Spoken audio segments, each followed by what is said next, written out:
Lagosians are tuning in. 500,000 Lagosians. 720,000. 970,000. Over 1 million Lagosians. They know that if you give me your afternoon, I will give you hard facts. Well done, Sandra, on all you do, going beyond the headlines and focusing on the facts. I am Sandra Ezekwesili, and these are your hard facts.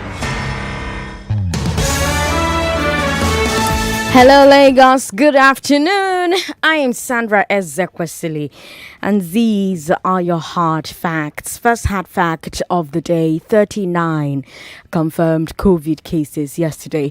Lagos has the most cases yet again, so Biko be taking all of your precautions. Have you gotten your second shot? Have you? I have. Remember, I showed you yesterday on our live stream when I was getting my second dose. Government is saying that a lot of you who got the first shot have missed your appointments for the second. I don't know why. What's the problem? Remember, the vaccine cannot work at full potential until you get the second shot. So, Ejo, go and get it, eh?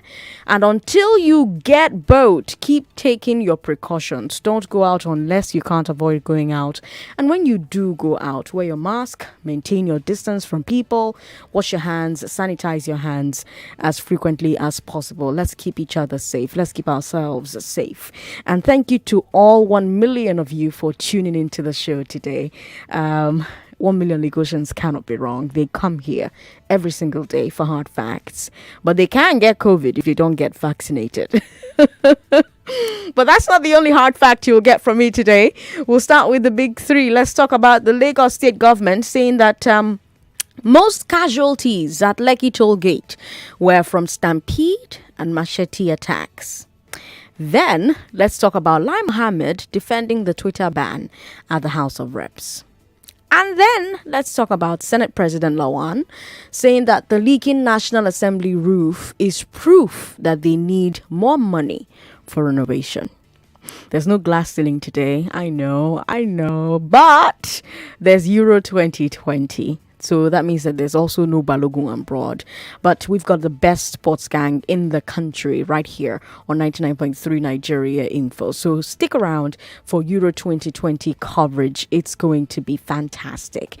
In the meantime, let's dive right into the big three, shall we? This is the Big Three. The Big Three. On Hard Facts. On 99.3 Nigeria Info. Who caused the stampede during the Lekki shooting, and should they not be liable? Has the impact of the Twitter ban on business been good for the nation? And is the leaking National Assembly roof evidence of corruption or the need for more funds? Those are your big three, Lagos. Let's get into the stories, shall we? Our first story is about the events at the Lekki Toll Gate on October 20th of last year. As you know, the Lagos NSAS panel is also investigating the Lekki Toll Gate shooting. And now they've heard from the state government. The head of service, Hakeem Muriokuola, testified yesterday. And he said the government believes that most of the casualties on that night were from a stampede. So basically, the government is claiming that the protesters trampled on each other while fleeing the toll gate. He also said at least one person from that night had injuries from a machete. Now, as you know, there's been a lot of controversy over what happened that night and who is to blame for what happened that night. You have those who blame the army. You have those who say that the army is not at fault. And now you have the state government claiming that the casualties were from a stampede. And some people are saying, okay, well, this exonerates the army. But there's a question here. Who or what caused the stampede? We've seen footage of soldiers walking up to the protesters, shooting at the protesters. If you're watching our live stream, you're seeing that footage from that incident. Facebook, Nigeria Info 99.3. YouTube, Nigeria Info FM. We're streaming live there. Just in case you've forgotten what that night was like, we're showing you a reminder. So we have that footage, and we have the army testifying that they fired blank shots that night. But the question is it safe to assume that if there was a stampede, it was caused by the soldiers shooting at the crowd, whether they were shooting blanks or they were shooting live rounds? And if the shooting caused the stampede, is the army, which has admitted to shooting, responsible for the stampede? And speaking of stampedes, do you remember the stampede during that employment exercise by the Interior Ministry during the Jonathan administration? Do you remember that thing? Basically, the Interior Ministry invited thousands of applicants to the stadium, and it led to a massive stampede and people died. And at that time, lots of Nigerians said that the Interior Ministry was responsible. In fact, they called for Abba Moro, the minister, to resign. Do the same standards apply here? Remember, of course, that those protesters at the toll gate had violated no laws. A curfew had been announced, but that curfew hadn't taken effect yet. So the question is, if the army's methods for dispersing a crowd of peaceful, unarmed civilians led to deaths and injuries, should the army be held responsible? And this is, of course, based on the assumption that Muriokwola's testimony is accurate. But let's start there, and then we can debate the accuracy of his testimony. If the head of services testimony is that people were injured from a stampede and from a machete, do you think the army should be held responsible for that? If his testimony is accurate, should the army be held responsible for the alleged stampede at the Lekki Toll Gate? Women, call me on 014657190, 014657190. Men, call me on 0700-993-993-993, 0700-993-993-993 for men. For women, 014657190. And of course, you can share your thoughts with us via WhatsApp. WhatsApp is 080-959-75805, 080-959-75805. And of course, your comments are coming in via the live stream. And the live stream is Nigeria Info 99.3 on Facebook, Nigeria Info FM on YouTube. Let's hear your thoughts. Again, like I said, the head of service in Lagos, Hakeem Muriokwala, testified yesterday that government believes that most of the casualties on October 20th, 2020 were from a stampede. Oluwatosing is on the line. I wonder what he thinks. Welcome to the show, Oluwatosing. Thank you for calling us. Hello, Oluwatosing. Thanks for calling. How are you? I'm very well. How are you? I'm a first caller. Good to have you here. Thank God I stayed through today. You are doing a wonderful job. But quickly, let me just respond to this. Initially, they said nobody died. Initially, they said when those small guys were saying that they packed some corpses, they said no, nobody died. Why are they now saying people died? Well, God will help us in this country. I know the truth will prevail one day. Thank you. God bless you. Thank you very much, Oluwatosing, for calling. 99.3, hello. Hi, Meg. Thank you for calling us. My name is Meg. Sandra, hi. I'm good. Welcome. Okay, like the first caller said, they came out to say nobody died. They came out later to say one person died. Now they are saying allegedly that there was a stampede. And if the presence of the army caused a stampede, then they should be held responsible. That's it. If you have an event and there's a stampede from that event, the organizers of the event will be held responsible. In this case, the army came and caused confusion at a peaceful gathering. So they should be held accountable and liable for the people who died. You can't just come out and say, it was caused by a stampede. What triggered the stampede? Is he scared of saying the army caused the stampede? Like the first caller said again, one day the truth in its totality will be told to Nigerians. Thank you and enjoy the rest of your day. Thank you, Meg, for calling. 99.3. Hello? Good afternoon. Good afternoon. What's your name? My name is Bessie. I'm calling from Lekki. Good to have you on the show. Go ahead. Okay, so at first nobody died, and now people allegedly died. So the army caused stampede, as we all assume. Who sent the army? It's not the same government. I mean, they're just lying and bringing one thing and the other just to cover up for something that is obviously a lie. People died. They were shot. So what all of the drama, treating people as if we don't even know the story, as if we're not there, as if we didn't see it happen? God help us in the country. Thank you for calling. If you just tuned in, you're listening to Hard Facts. We start the day with 3 of the biggest stories of the day. And our first story is about the events at the Lekki Toll Gate on October 20th last year. The head of government, the head of service, Hakeem Muriokuola, testified and said that the government believes that most of the casualties on that night were from a stampede. They're claiming that the protesters trampled on each other while fleeing the toll gate. And he said at least one person from that night had injuries from a machete.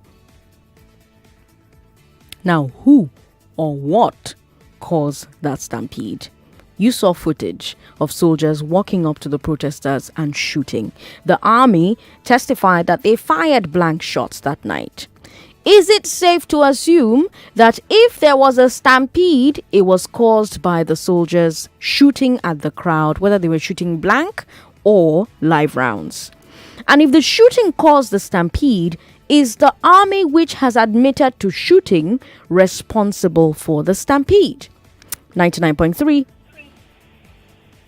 Hello. Hello, what's your name? Sandra, my name is Jumolo. Juwala, welcome. Thank you for calling us. Go ahead. Thanks for having me. What I'm about to say is just they have no reason to be saying nowadays because it was obvious. Can you turn your radio off and then go ahead? Okay. Yes, go ahead. I just done that. Okay. They have no reason to be giving excuses, to be lying on national radio and to be lying to all Nigerians because it was obvious.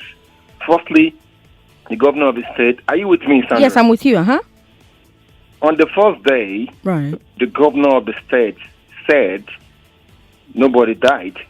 Right. Secondly, soldiers said they shot rubber bullet, blah, blah, blah. Okay, the final thing is that soldiers were there, right? They were there. Thank God they admitted that soldiers were there. So what is the cause of the stampede? Right. I think that sees it all. I don't want to waste time, Sandra. The truth is, someday truth will surely prevail. Let's just keep calm. Now they are trying to climb the wing of everyone, like on social media houses, radio, TV. Someday they will surely pay for this. The blood of the people shed at that gate will surely speak someday. Thank you, Sandra. Have a lovely night. Thank you very much for calling. 99.3, hello. Hello. How are you, sir? What's your name? Good afternoon. Good afternoon. Hello? Oh, that's unfortunate. Call back, please. 99.3, hello. Hello. Hello. Hello. Yeah, good afternoon, ma'am. Good afternoon, sir. What's your name? From Lagos. Good to have you on the show. Go ahead. Yeah, I agree with the man that say it is stampede and that's a cutlass spot. Okay. Because after those army do their work, Lekki police station, police also came that night with cutlass and gun shooting. Okay. I witnessed that. Okay. So I don't know why nobody is talking about that. Even the DPO is there. Wait, hold on. You said you witnessed it. Yes, What do you mean you witnessed it? I'm there. Okay. And you're saying that after the army came, police came? Lekki police station came there shooting again Okay. with cutlass. Okay. their DPO is the one that give them. They wear white. Everybody is running up and down. They are shooting, but nobody is talking about that one. It's only the army that about. I don't know why. Ah, okay then. So you're saying it's not just the army. We should also. So you're saying it's not just the army. Oh no! Please call back. What he's saying sort of corroborates what Premium Times reported. I remember Premium Times did an investigative report at the time, and they also carried this part of the story that gentleman just called in to share. And he claims that he was a witness and he was there when it all went down. If you just tuned in, you're listening to Hard Facts, so 99.3 Nigeria Info. And our first story is the head of service, Hakeem Muriokola, testifying that the government believes that most of the casualties on October 20th, 2020 were from a stampede. They're claiming that the protesters trampled on each other while fleeing the toll gate. And my question is, if this guy's testimony is accurate, if Mr. Murokola's testimony is accurate, if the head of services testimony is accurate, who should be held responsible for that stampede? Should it be the army who came and shot at peaceful protesters? Or, like the last caller says, the police who allegedly came afterwards, after the army had left? Nonya is in Lekki. Hello, Nonya. Hello, Sandra Alpha. I did. How you doing? Good afternoon. I did well. We did walk. All right. I beg this matter. They just want to be remind us of what we want to be forget. See, understand? If they just say we match ourselves, I mean, I see that English they talk about. So we'll match ourselves. So our leg come to Goliath leg. Whoa, they match ourselves. No, it happen. It happen. Remember, say during Jonathan time, people match themselves too. Yes, now Sandra. I don't say it happen, but it's not police never come. No chaos day. No problem there now. Happy. People day because they like that time. I say let me go now. No, they will not catch it. Okay, now tell me say police never come and army never come. Any running day. Oh yeah, talk now, Sandra. Any running day, no running day now. Everybody just they come, they do peaceful thing. As in come now, wahala start to reduce. And now that brother say police come, they be like police say police come for the matter. Now they call only army. So they say nobody dies for the matter. If you come, they just say people don't die again. I don't know. I never understand what they talk for the 2023. So this people go court because say let us give the government time. Let us wait. We know what we do. With the verse now, as a plate of the verse. They feel my conversation, Abby.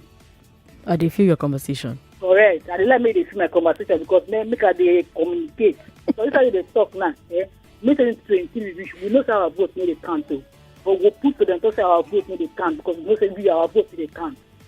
Because sharing the words to say your vote is dancing. I just they laugh my laugh. They feel me say. Well, your vote no they count because plenty people know they go vote. If crowd there where they suppose vote, then fear go catch people we won't do magu and your vote go count. Ezekwesili. That will be all of us. They say go 1990 something they go vote. What you would gain? Okay, I am already stop now. What you would gain? Okay, now, see this matter will be the talk so now go stay until now 2 minutes talk because I don't talk this me talk and say our some people they talk side they lie. Say they understand me now. I don't understand you. Yeah, correct. Oh yeah, just the flow. They got the feel of like. No, yeah, thank you for calling. 99.3. Hello, thank you for calling us. Hello. Hello. Good afternoon. What's your name? My name is Larry. Hi. Good to have you here. Hi. Yeah. Hi. Can you hear me? Yes. Go ahead. Okay. There are two sides to this coin. There wouldn't have been any stampede if there was no commotion. So we blame the army for that. Then there are a lot of things that are not really clear about all this. The official report that was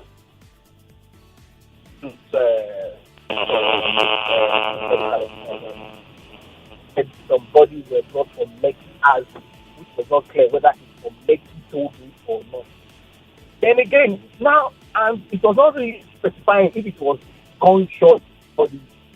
Now stampede is now coming up. And I watched the panel of when Muriel Kola was talking. He said victims, most of the victims from stampede or whatever. Okay. So when they say victims, it doesn't mean bodies. It doesn't mean dead bodies. It's only God that can just sort this whole thing. And besides, when you look at that video, if prevention of the body, people killed from military shooting and all that. I'm not saying there are no killing or whatever. Okay. But the way the army men were shooting, if the gun was really directed at the people there, there would be a lot of blood on the floor. But there was. Blood. But there was. There was blood on the floor. You know what? I'm going to show you. I'm going to stream a video. Hold on. Hold on. I'm going to hold on now. It's only God that can solve this thing. Let's just hand everything to God. Let's not be going back. Now, here's what we're going to do. I'm going to show you footage right now. I'm working on, and it's a good thing he mentions the BBC, because the footage I'm going to show you is actually from the BBC. It's that documentary that they did and released in January this year. So I'm going to play that footage for you, and I'd like you to go on Facebook. I'll play some of it for you. And you'll see where they actually show you the floor of the toll gate. You see the parts of the floor where there are bullet holes in the ground. You see the parts of the floor where there's something that looks like blood. Now, of course, my last caller can argue that it's not blood, But from what you're watching, you say, oh, perhaps this is blood. But I'll show you that footage after we come back from a commercial break. You're listening to Hard Facts on 99.3 Nigeria Info. I'm also going to show you footage of a live stream from some of the theaters from the hospitals here in Lagos, where they were doing surgery on some of the people who were brought in to the hospitals, and they were removing the bullets. From the BBC. I'm showing you the BBC documentary because the last caller mentioned the BBC. So we'll take a break. When we come back, let's watch that video, shall we? I'm Sandra Ezekwesili. Don't go away.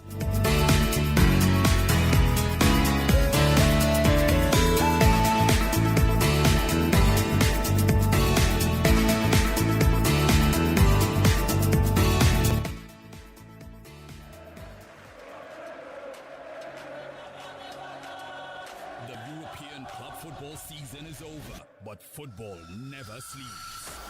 Enter the UEFA European Football Championship. The pandemic could only delay, but never deny the fans the excitement they crave as the Euros take center stage. It's Euro 2020 in 2021, a tournament with a difference, with scenes all over the European continent, traversing state lines and capitals, from Rome to Baku, St. Petersburg, Amsterdam, Bucharest, Glasgow, Copenhagen, Seville, Munich, and London. The coverage is global, and the cast nationwide. They seem to keep hold of the ball, see so much of the ball, but at the end of the day, they tend to do little or nothing with the ball. Floated into the box! It's in!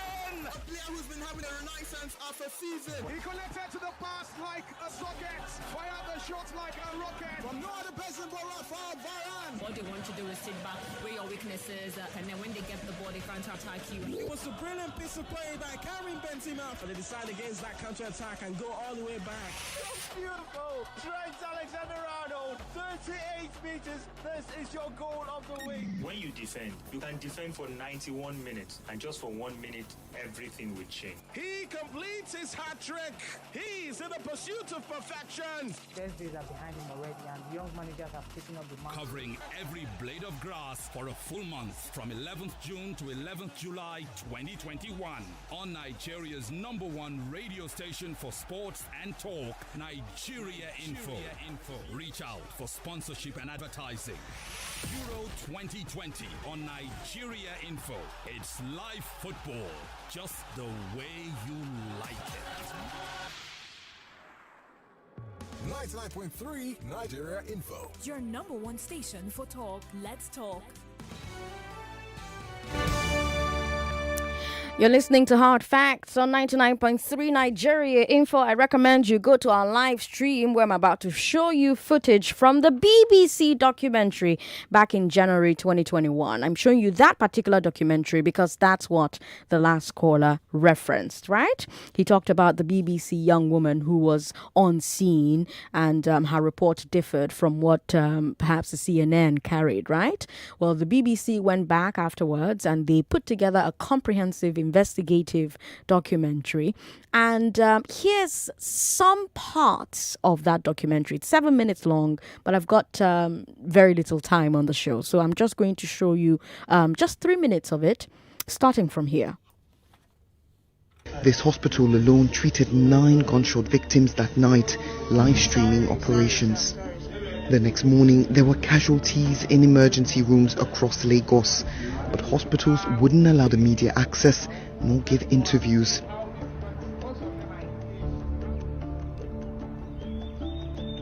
There has been a lot of violation of human rights and every doctor is scared.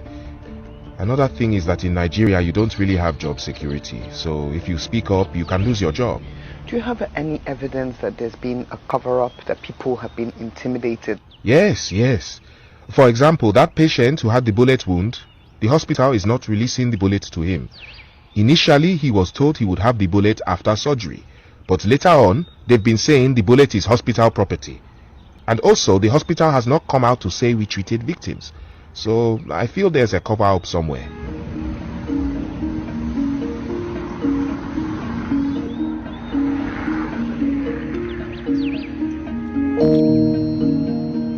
My brother's name is Wisdom Okun. He's 18 years old. He's just new in Lagos. He was just 2 weeks old when he got disappearing. He was seen last at the toll gate by my neighbor. I went to the hospitals. I saw a lot of people, youths that were injured. Some were shot at the shoulder, some at the chest, some at the forehead.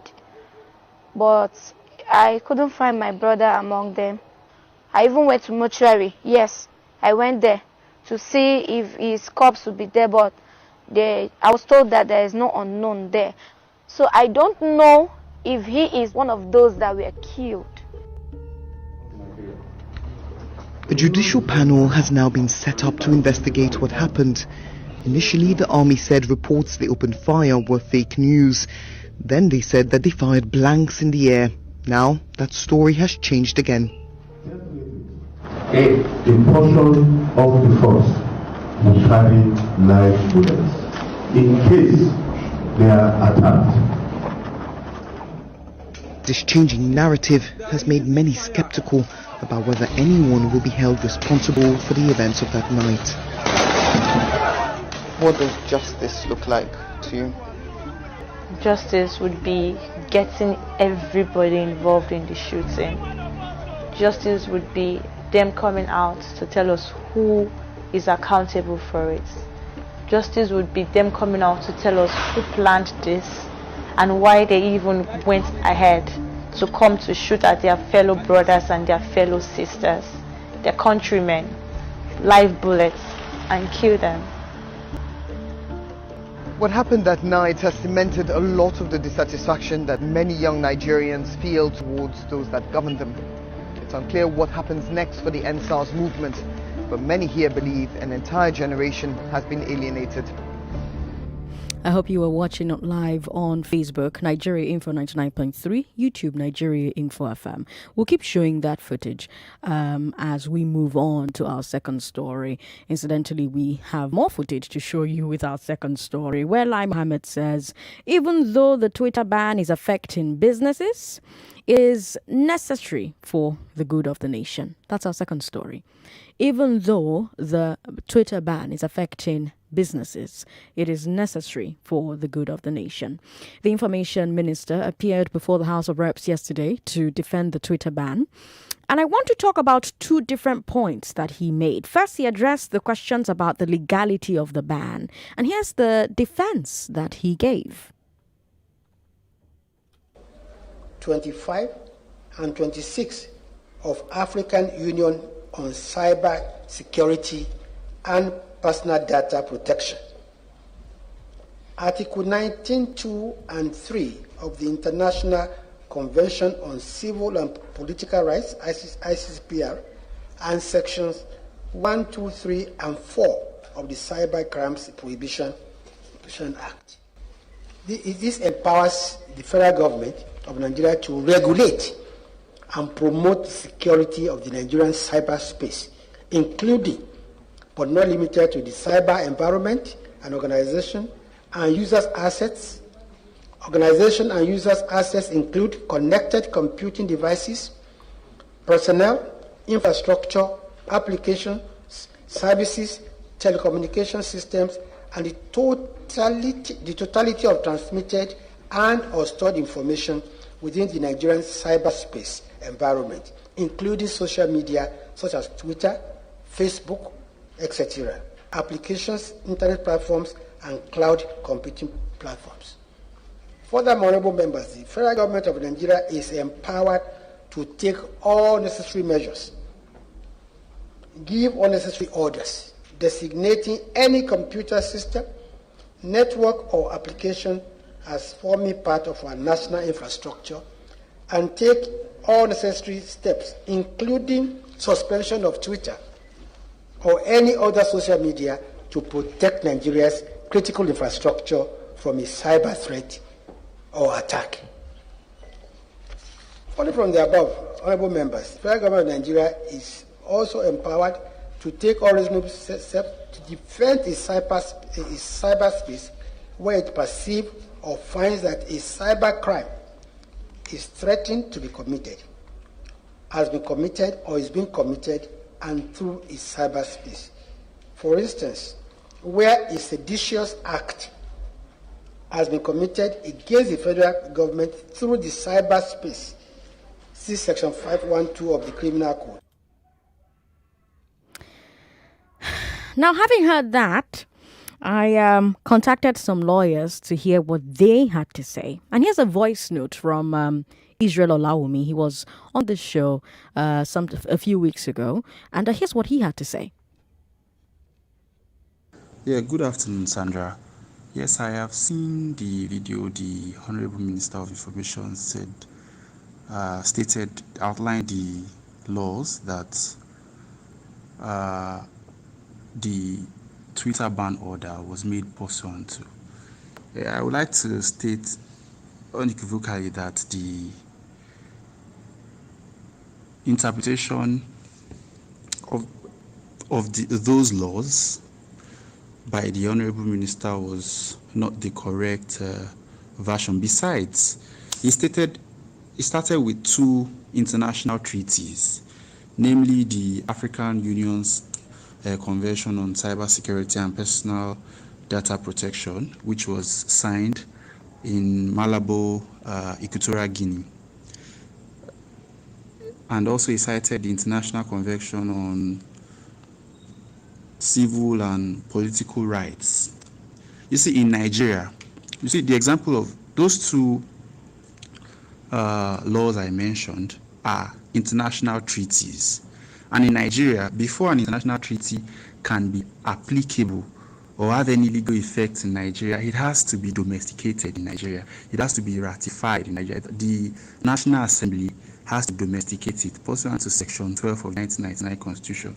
So, any law or treaty made by any international body that even Nigeria is, a part of, before it can have any effect, so to speak, in Nigeria, such law must be domesticated by the National Assembly of Nigeria.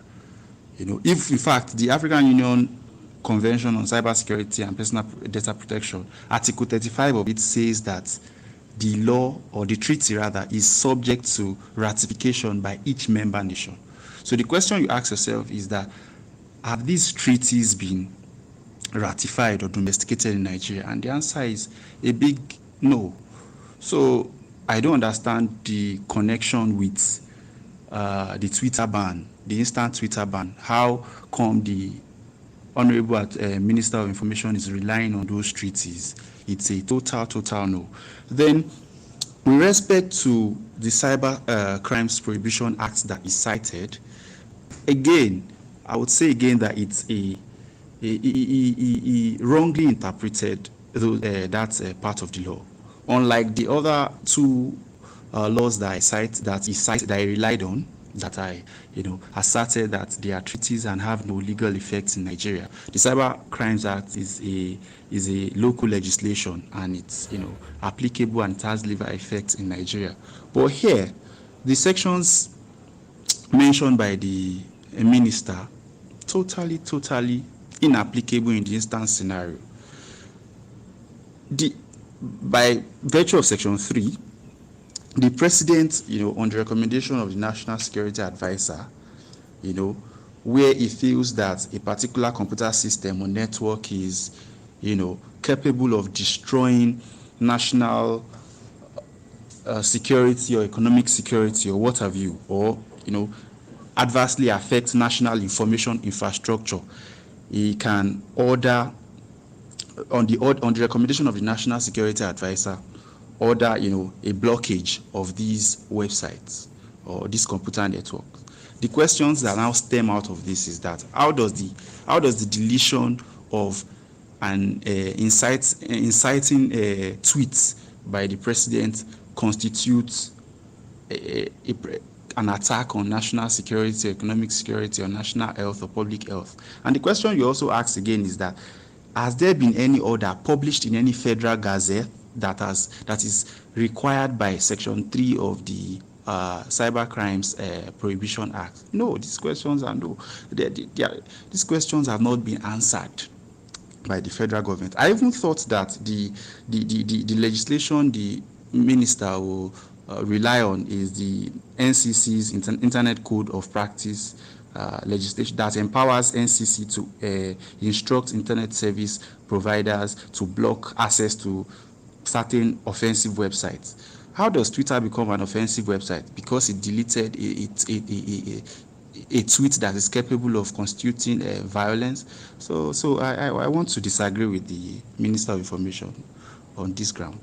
That's Israel Olaomi there. He's a lawyer, and he's saying that the first treaty Lai Mohammed is citing has not been domesticated by the National Assembly, and so is not a Nigerian law. And he's also saying that if Lai Mohammed wants to cite the Cybersecurity Act as a back-end, the government was supposed to follow the processes laid down in the Act, including a recommendation from the NSA and a publication in the Gazette. And none of these things were done. So having heard from Lai Mohammed and having heard from Israel Olaomi, do you believe that the information minister has given a proper legal basis for the Twitter ban? A proper legal basis. Now, moving on from the law, Lai Mohammed also addressed the complaint that this ban has negatively impacted Nigerian businesses. Here's what he said. We will not have the kind of reaction we're having now. No time. But it has got to a stage after persistent, appeal to Twitter. And we saw how policemen were being killed, how soldiers were being targeted, how casualties were, and they were using Twitter. That's so it says that we say enough is enough. Honestly, like I say, we owe no responsibility to Twitter. It's not registered in Nigeria. It does not employ in Nigeria. It does not pay taxes in Nigeria. If Nigerians do make money through Twitter, unfortunately, Nigeria has to be a country first before they can make that money. And like I said, there are other platforms available to them. But hopefully, if we're able to resolve this matter quickly, they will resume the use of Twitter. There's the question about what is NBC doing. What is NCC, NBC, and Let's leave it at that. Now, I want to know what you think about that, because bear in mind, President Buhari has talked a lot about lifting Nigerians out of poverty. This week, he has launched another committee to lift 100 million Nigerians out of poverty. That's the second committee with that job, by the way. We've also heard the president talk about how poverty and lack of jobs and business opportunities are one of the reasons why we have insurgency and other forms of insecurity. So the question is In light of the president's stated commitment to ending poverty, in light of his linking poverty to insecurity, and in light of the vice president's mandate to improve Nigeria's ease of doing business ratings, is the information minister's comment about the effect on business in line with the administration's goals? 0700-993-993-993. Talk to me, Lagos. Do you think these hearings where Lai Mohammed made these comments about the effects of the Twitter ban on business were organized properly for the public to have their say?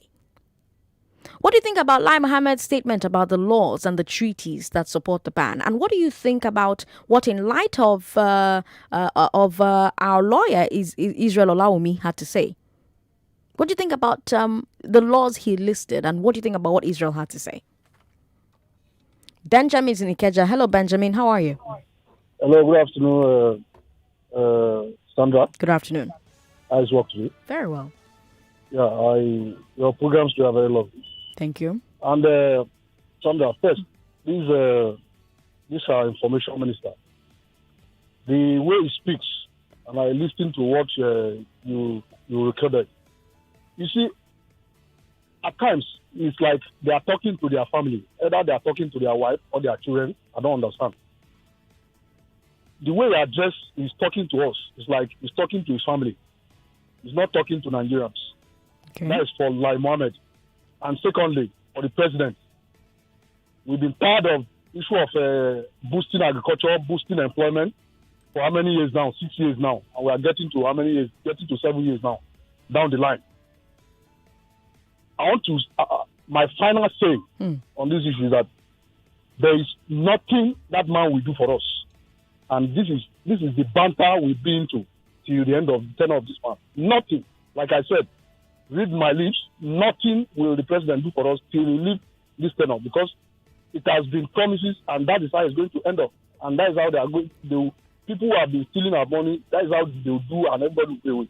Thank you. Thank you, Benjamin, for calling. Favored Sam says the spokesperson for Lagos State government was not correct. We are not fools. Posterity will never forgive these heartless individuals who call themselves leaders. We've got Abdulrafiu Alaba Alakwe, who says the youth, which I fall into the category, should be blamed for what happened at Lekki Toll a few months back. However, the youth should have mellowed down when the government intervened and dismantled SARS body with immediate effect. Assuming the youth went back home, that intervention of army would not have been there. May the souls of the departed rest in peace. Alaba Alakwe from Sabo in Ojo says. We've got Joshua in Ijegun. Hello, Joshua. Yes, it's Joshua. Talk about Lai Mohammed. Sandra. Talk about what he said. Don't talk about Lai Mohammed. Yes. I think Lai Mohammed be charged for slander, because I think he's only concluding that Twitter actually caused the violence. It's like he's already slandering them. He's already without evidence and nothing. He's already charging them to court. Like he has already put them in court and just judge them that they were the one that caused the killings. Can he be charged for slander? I just want to ask. I don't know. You can try at the court. You can try to sue him. Apart from that, then these people, they talk about the NSAS. I had a friend who lost his younger brother. Oh, I'm it was sorry. So painful. It was so painful. He lost his younger brother. And somebody is still telling me that nobody died. They are just moving from north and in circles. I'm going to maybe your future story. Talk about the leaking roofs. The leaking roofs in the assembly. I don't know why these people, they have become so corrupt. They say that they don't even care for themselves. This greed is even too much. They don't even care for their own sake. They don't even know how to. If they cannot fight for their own roof, how would they fight for the rights of Nigerians in the house they're staying? They can't even fight for something that is right for them. Okay, the roof of your house is leaking. You can't even do it. How will you help on that man's roof? How will you repair on that man's roof when you cannot even repair your own roof? Very deep. Because I don't see how these people will fight for their rights. I now see why these people don't even fight for their rights, because they cannot fight for their own rights also. So it's period. Joshua, thank you for calling with some very Peter Dochi-esque wisdom. And it brings me to our final story, and then you can talk about all the stories. Ahmed Lawan says, the leaky roof proves that the National Assembly complex needs renovation. You've seen the pictures by now. It's on our Facebook page. Yesterday, after some rain, the National Assembly roof started leaking. And when the pictures came out on TV and on social media, lots of Nigerians mocked the National Assembly. A lot of people were asking how far that 37 billion naira now that you people budgeted for renovating this complex. And Senate President responded, Ahmed Lawan, and he says, first of all, National Assembly itself is not in charge of renovation. FCTA are the people that are in charge. But he also said that the roof is proof that the National Assembly needs more money, not less. He said, quote, the fact that there was a leakage to me is a clear testimony, confirmation and vindication of the position of the National Assembly initially. Everyone knows that this place is overdue for rehabilitation. Lagos, there's a lot to unpack here. There's so much to unpack. Clearly, if the roof is leaking, the place needs renovation. But there's that question of cost. Should the renovation of the National Assembly complex cost 37 billion naira?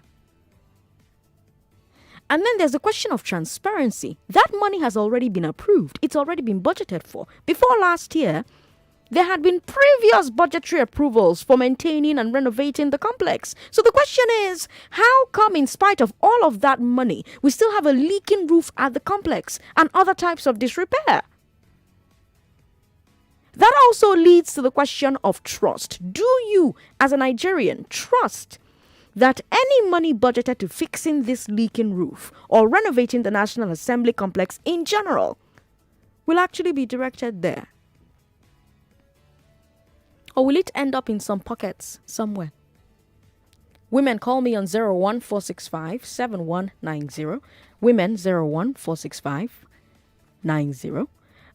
men, call me on 0700 993 993 993. We've got WhatsApp 080-959-75825. And we're streaming live on Facebook, Nigeria Info 99.3, YouTube, Nigeria Info FM. We've got Chima in Ayobo on the line. Chima, how are you? I'm fine. Good evening, sir. Good evening. Thank you for calling. Yeah, you're doing a very good job. Thank you. On the issue of the Lekki lies upon lies, I know it's still unfortunate that some people still believe that everything that happened there that day was staged. About people dying was a lie. As in, I still find it very surprising. Some people still want to, continue dwelling in that lie. And on the issue of the National Assembly leaking, I was talking to someone this morning, and I said, see, that's leaking whatever. I don't trust it, so I feel it's staged. And we should not be surprised when they come out and tell us that, okay, you see, that's also billions that we want to be budgeted for this renovation. That now you can now justify that, this is now leaking. And when I heard you say it, I was like, that night I said, now look at now, they are now saying it. I don't trust these politicians. Whenever they say good morning, even if it is morning, then it's that I'm not in Nigeria, I'm somewhere else. I don't trust them. So whatever they say is a lie. Okay. The budgeting how much for leaking roof, how much do they use pass through for a real leak now? So it's just everything is just inflated. It's not worth it. Thank you very much. Thank you very much. We've got Kaide Samuel who says 37 billion to repair. All right. We've got Ayaba who's telling me to be careful. We've got Professor Robert who says, Madam Sandra, I'm not smiling at all. Oh, these guys will forever be a mile away in thinking from the masses. Before now, the masses criticized the National Assembly for budgeting billions of naira for repairs. Now that someone has gone to break the roof, you guys are laughing at them. Now they can spend the billions for the repairs. Who is now the winner? Professor, thank you for your message. Sandra, the position stated by your legal practitioner, Israel Olawumi, at interpreting the entire position of the minister, hence the government, is simply legal rigmaroling. Our government has the right to take any action to protect our corporate existence, however painful. What must be done by all means necessary must be done. Duncan from Ijegun says. Duncan, thank you very much for your message. Sandra, it's a shame that our politicians do not know what honor and integrity is all about. If the president had any of the above, he ought to have resigned to save himself the ridicule he would face when he leaves office. I support the continuation of the Twitter ban. Alaba says, well, Alaba, we've already taken your message, I think. But you say, okay, yes. However, until the platform management sees Nigeria as a sovereign state that can take any decision on its own, people are getting it wrong. Not because Twitter deleted Mr. President's tweet. That's why it was banned. I think it's not true. But we can see how some people have used Twitter platform to put the country, Nigeria, into a mess. So government and the Twitter body should enter agreements if there's any law at all. Alaba, thank you for your message. The effort is to silence dissenting voices. We'll come back to that message after this break, Lagos. Don't go away. More news and information coming up. We'll be back in a moment.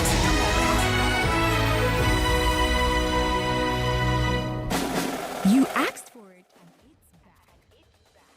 It's a roundtable here, special broadcast on Nigeria Info. We've got the entire team here. Oh my God, the year of first. That's what 2020 has been. It's the year of first. You're doing empowerment for youth. You give them bikes, you give them marijuana, and then years after, you tell them not to use them. I feel like there's a huge disconnect between the government. It's the Nigeria Info Roundtable.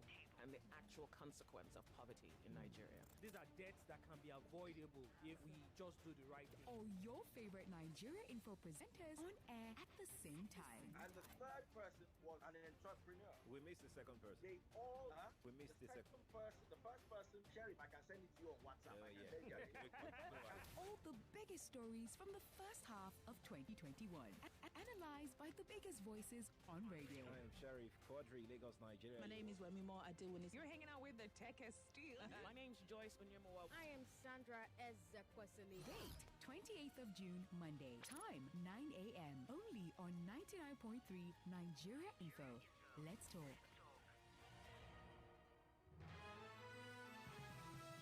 Listening to your number one station for talk. Your number one station for talk. 99.3 Nigeria Info. Let's talk. Babatunde Fasanyo on WhatsApp says, Sandra, you want the truth from me? What happened on that night will be unraveled when APC leaves power. We detest truth in Nigeria. We cherish lies. We institutionalize lies. We live in self-denial on all fronts. It's pathetic. The effort is to silence any dissenting voices. The idea is a cake, undemocratic, and should be discarded forthrightly. FG went for CNN, now on Twitter. They've successfully gagged the local media. I think you mean to write. Gagged the local media without doubt. Media are in fear to air some views or material. I was shocked that FG through her agency will order a radio station not to invite some personalities to live programs anymore. We're sliding seriously into democratic dictatorship. Babatunde Fasanyo, thank you for your message. Chika says, Sandra, why do you carefully keep referring to this Twitter saga as a ban rather than a suspension? Okay. This is a message from Chika. Chika, isn't it a ban? What's your problem? We've got Adeshina who says, on NSAS, the army and police worked as the cracking down tool for the government. Hence, they were the cause. Sandra, all these shenanigans are why people don't trust the police and the government anymore. The army should be really careful of losing its trust, like the police and the government. Leaky parliament roof is more than enough point to question our government spending habits. Was 37 billion not said to have been spent on renovation for that building recently? All right, we've got more messages. Let's take a look at some of them. The so-called government today cannot help us out of this mess. They have failed and it's impossible for anything good to come out. Let the Lagos State government know that the video will continue to exist until a government that will probe the incident will come to power and they'll be punished accordingly. That last caller might be working for the government, so he has the right to come on air and lie to the public. Christopher sent that message on WhatsApp. Christopher, thank you very much for your message. So there are people who still believe that nobody died during NSAS. Very funny. They must still be in dreamland. Even the military has now confirmed that people died. Sean from Festac. Well, has the military confirmed? I didn't see that. I have not seen that statement. Point me to that statement. Thank you very much. We've got more people who are sending us messages, but I'm going to come to the phone lines and take 2 final calls. Hello. Hello. Yeah. Good evening, Sandra. Good evening. What's your name, sir? Yeah, my name is Prince calling from Aja. Good to have you on the show, Prince. Yeah, thank you. Yes. First of all, Mr. Lai Mohammed, Honorable Lai Mohammed. Don't attack his person, attack his points, not his person, his points. No, it's his point. Okay. Point. Mm. I think I'm not surprised because you have a way of, finding a loophole to cover whatever they put out there. Okay. Okay. So, if as much they know that they've gone contrary to the rule of law, I mean, there's no law to back whatever else. So they are looking for all loopholes to cover whatever thing they must have put out there for people that got people reacting. And for the National Assembly, it's worrisome hearing the amount of money they have wasted on that same building. And here we are again complaining of a leakage of the roof. It's funny. It's funny and I don't know the word to use. Thank you for calling. 99.3. Hello. Hello, Sandra. Good afternoon. Good afternoon. You're my last caller on the show. These people are just liars. Please, they should just leave us alone. This is our government. They are all liars. Sandra, please, that name is Alaba Alakpe, not Alaba. Okay, Alaba Alakpe. Okay. Alakpe, yes. Okay. All right. Alakpe. Okay. Thank you. Regular caller. Yes. Thank you. Thank you very much. All right, we'll bring you business news. It's 4 o'clock, and then we'll bring you Euro 2020 coverage. I'm Sandra Ezekwesili on social media. Let's connect there, shall we? Sandra Ezekwesili, Ezekwesili. I'd like to keep the conversation going. I'm back on air tomorrow. I'll have Dr. Ngozi Ezekwesili join me tomorrow, 5 o'clock. No, she's not my mother, but she'll be joining me tomorrow, 5 p.m. to take a look at the state of the nation. Those were hard facts, Lagos. Good night. You don't have to leave home without us again. Listen on the air and online. Just search Nigeria Info FM on the Apple app or Google Play Store and never miss a thing. Your number one station for talk. 99.3 Nigeria Info.